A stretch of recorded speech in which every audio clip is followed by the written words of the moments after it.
গালে চড় মারলে করবো না আমি তোমার সংসার, আমি এক্ষুনি বাপের বাড়ি চলে যাবো। তা যাও না, তোমাকে কে বারণ করেছে? আমার এই ডেলি ডেলি অশান্তি আর ভালো লাগে না। তুমি যাও, আমার চোখের সামনে থেকে এক্ষুনি বেরিয়ে যাও। হ্যাঁ যাচ্ছি, তুমি বললেও যাবো আর না বললেও যাবো।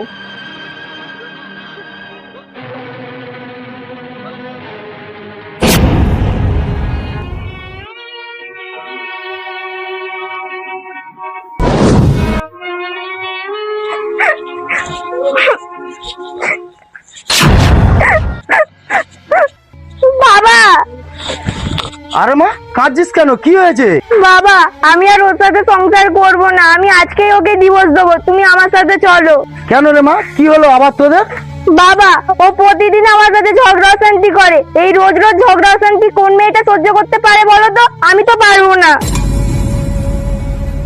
এর জন্যই তো আমি ওকে ছেড়ে চলে এসেছি। তুমি তাড়াতাড়ি একটা উকিল দেখো ভালো, আমি আজকের মধ্যেই ওকে ডিভোর্স দেবো। এ কি বলছিস রে মা তুই? তোকে এত টাকা পয়সা খরচা করে বিয়ে দিয়েছি ওকে ডিভোর্স দেওয়ার জন্য? শোন মা, সংসার করতে গেলে ছোটখাটো অশান্তি হতেই থাকে, তাই বলে কি তুই বাপের বাড়ি চলে আসবি? একটা কথা জানিস কি মা, বিয়ের পর শ্বশুর বাড়ি গিয়ে মেয়েদেরকে অনেক কিছু মাইনে নিতে হয়।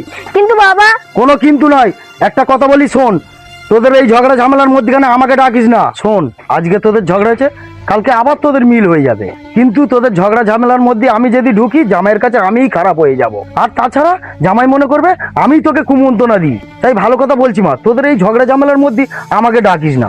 দেখো বাবা, তুমি যতই বোঝাও না কেন আমি ওর সাথে সংসার করবো না, আমি ওকে ডিভোর্স দেবো বলেছি তো দেবোই। শোন মা, মেয়েদের সংসার ভাঙে মূলত চারটে কারণে: রাগ, জেদ আর এই তোর মুখের ভাষা। আর একটা বিশেষ কারণ হলো বাপের বাড়ির লোকেদের কুমন্ত্রণা শোনা। আর আমি যতদিন বেঁচে আছি এইটা তোর সাথে আমি হতে দেব না। তাই এখনো সময় আছে, জামাইয়ের কাছে গিয়ে ক্ষমা চেয়ে নে। আর আমি জানি যে তুই আমার কথা শুনবি। হ্যাঁ বাবা, আমি আমার নিজের ভুলটা বুঝতে পেরেছি, তুমি আমাকে ক্ষমা করে দিও, আমি আমার সংসারে এক্ষুনি ফিরে যাচ্ছি। শোন মা, তুই যে তোর নিজের ভুল বুঝতে পেরেছিস এতেই আমি খুশি। যা, তুই তোর সংসারে ফিরে যা, এতে তোরই ভালো হবে।